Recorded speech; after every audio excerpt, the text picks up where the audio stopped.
જય શ્રી કૃષ્ણ, જય માતાજી, રામ રામ, ગુડ આફ્ટરનૂન મિત્રો.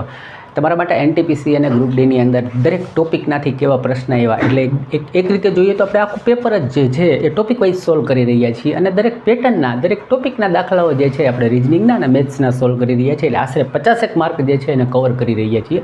નાના નાના વિડીયોથી એક બે માર્ક લઈ રહ્યા છીએ. એમાં જ એક રિઝનિંગનો આ એક પેટર્ન જે છે, કોડિંગની સાથે લોહીના સંબંધ. આવો પ્રશ્ન જે છે એ પૂછવામાં આવ્યો. બહુ લાંબો છે, 8 લીટીનો થઈ જાય એવો પ્રશ્ન છે. બરાબર, જોઈએ, સમજીએ. તમારી સ્ક્રીન ઉપર આવી ગયો હશે પ્રશ્ન. હું વાંચું જેથી કરીને આપણને ખબર પડે કે ભાઈ હું કેવા પ્રશ્નની વાત કરી રહ્યો છું અને પ્રશ્નની અંદર શું આવે છે. ઓકે, તો પ્રશ્નને આપણે શાંતિથી વાંચીએ જેથી કરીને પહેલાં, કારણ કે મને એક બે સ્ટુડન્ટે એવી કોમેન્ટ કરી, સાહેબ તમે પહેલાં પ્રશ્નો તો પૂરો વાંચો. કાંઈ વાંધો નહીં ભાઈ, પૂરો વાંચીએ, આખો વાંચીએ, પછી ગણાવીએ. બરાબર છે, મારી ભૂલ થઈ ગઈ. આગળ ચાલીએ.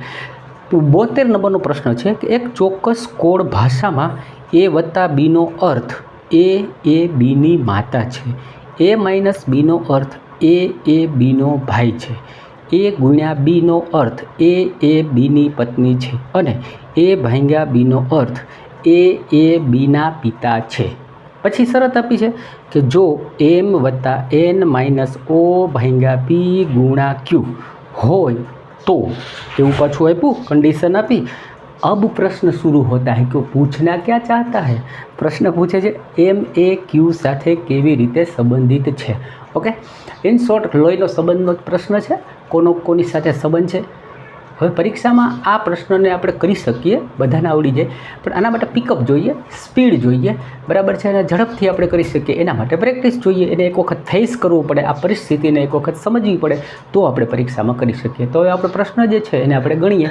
બરાબર છે, બધા આગળથી ગણતા હોય છે, પણ મને એવું લાગે છે આ પ્રશ્ન છે ને એને તમે હંમેશા કન્ડિશન આપીને એને રિવર્સમાં ચાલવાની કોશિશ કરો તો વધારે મજા આવશે.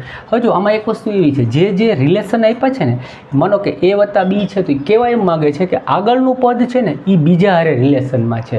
એટલે કે A + B એમ દર્શાવે છે કે A છે ને એ Bની માતા છે. કોની? Bની. એટલે પાછળનો જે છે ને એને આગળનો ભાગ જે છે એ સંબંધિત છે. આ યાદ રાખી અને તમારે ગણવાની શરૂઆત કરવાની. અને હું જે છે આ પાછળથી ગણવાનું ચાલુ કરતો હોઉં છું હંમેશા. તો પહેલાં આપ્યું છે Q × P, તો ગુણાકારની નિશાની છે એ અહીંયા છે. એ શું બતાવે છે? A Bની પત્ની છે, એટલે આગળનો ભાગ જે છે, બરાબર છે, એ પત્ની છે. એટલે અહીંયા આપણે ચાલુ કરીએ.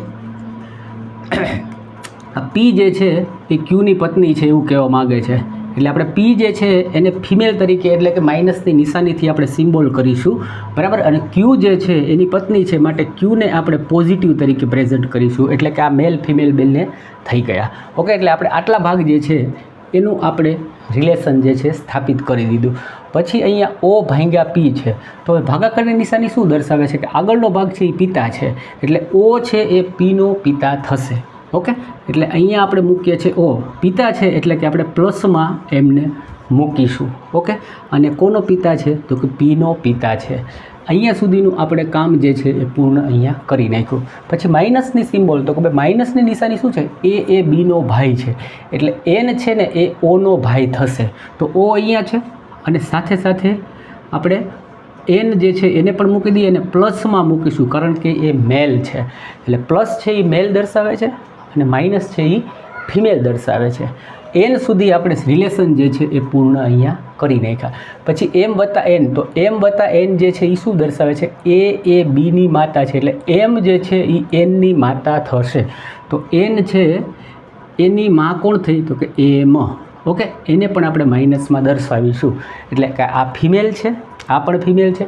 હવે આ જે છે સંબંધ આખું આપણે દર્શાવી દીધું કે આ એનો પુત્ર થયો અને આ બંને જે છે એ ભાઈ છે. ઓકે, એટલે આ M જે છે આ બંને ભાઈઓની માતા છે, કારણ કે આપણે ફિમેલ તરીકે દર્શાવ્યું છે. આ બંને એના પુત્રો છે. પુત્ર જે છે એની પાછી એક પુત્રી છે અને એનો આ હસબન્ડ જે છે એ Q છે. હવે પ્રશ્નની અંદર પૂછ્યું છે M એ Q સાથે શું સંબંધ દર્શાવશે?